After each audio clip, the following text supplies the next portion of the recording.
अस्सलाम वालेकुम। IKG gardens में खुश आमदीद।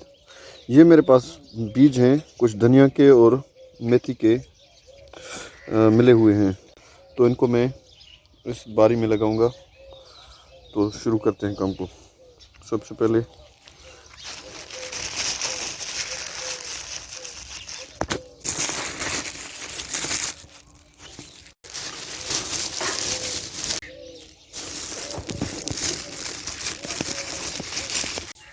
तो इसमें बीज मैंने लगा दिया है। अभी इसको हल लगाएंगे इस रंबी की मदद से।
तो इसको मैंने हल लगा लिया है।